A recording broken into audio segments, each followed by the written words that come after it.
ঘরে সালের টিন খুলতেছস কেন? ওই যে উত্তর পাড়ার মোতালেব আছে না, ওর বউ তো বাচ্চা হইব। ডাক্তার কইছে বাচ্চা নাহলে বউ দুজনের যদি কোনো একজনকে বাঁচান যাইব। টাকা লাগবে 1 লাখ। 1 লাখ টাকা তো তুমি দিতে পারবা না, 20,000 টাকা তো। মানুষের বউর বাচ্চা হইবা এই জন্য আসো নিজের বাড়ির চাল খুললে বিক্রি করার লাগে। আর নিজের বউর দিকে কোনোদিন খেয়াল রাখছো? একটা বার কি কোনোদিন জিজ্ঞেস করছো আমি কেমন আছি না আছি? তুমি কেমন কথা বললা? আমি তো প্রত্যেকদিন তোমাকে জিজ্ঞাসা করি তুমি কেমন আছো, কেমন আছো, কেমন আছো। ওই থাম, 2 দিন পরে তোর বউয়ের পিছনে যে টাকা খরচ হইব সেই টাকা কই পাবি? দিব। তুমি দিবা। আর আমি যদি না দিই, এখন তো তোমার বারান্দার চাল বিক্রি করতেছ। তারপরে কি করবো জানো? ঘরের চাল বিক্রি করবো। তোমরা হেঁটে যাও তো, আমার কাছে আমার করতে দাও।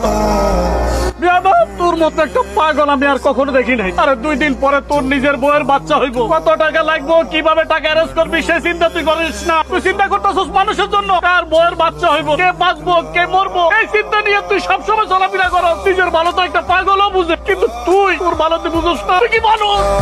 তুমি আমার গায়ে হাত দিলে। এই মাইকটা আরো আগেই দেওয়া উচিত। তুমি আব্বার দলে শোনো আব্বা, আমি এখন যা করতে যাইতেছি দয়া করে আমার তোমরা বাধা দিও। যে বাধা দাও একটা খারাপ কিছু হয়ে যাবে। খবরদার আমার ঘরে চাল খুলবি না। কইছি না তোর ঘরে চাল খুলবি না। তুই বন্ধ।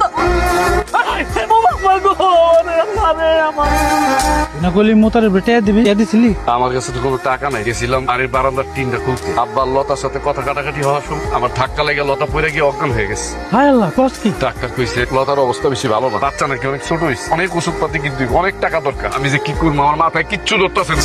বৌমা, ও বৌমা, বৌমা গো, ওই তুমি আল্লাহ। কি হয়েছে আব্বা আপনার? সব কিছু শেষ রে মা।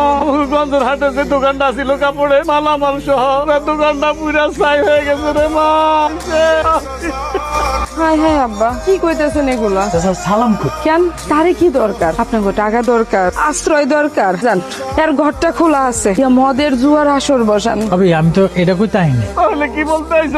একমাত্র তোর কারণে আমার বোলাটা ধ্বংস হয়ে গেছে। বোলাটা তোরা ধ্বংস করবি। এখন তো তার বাপই বেকার হয়ে গেছে, আপনাকে কোনো সেবাই আর সে দিতে পারবো না। তারপরে যদি আপনাকে সেবা দরকার হয় আরে বইলেন, দেখবেন 2টা কিডনি বিক্রি করে জন্য কিছু করব। আরে ভাবি আগে আমার কথাটা শুনেন। আমি আপনাকে কোনো কথাই ভাই আর শুনতে চাইতেছি। এই মুহূর্তে আপনারা এই বাড়ি থেকে বাইরে, তারা অনেক খারাপ মানুষ, এই গ্রামের মানুষগুলো সব খারাপ, তারা অনেক স্বার্থপর। তারা কেমনে আমরা একটা সহজ সরল মানুষ চুষা চুষা খাইছে।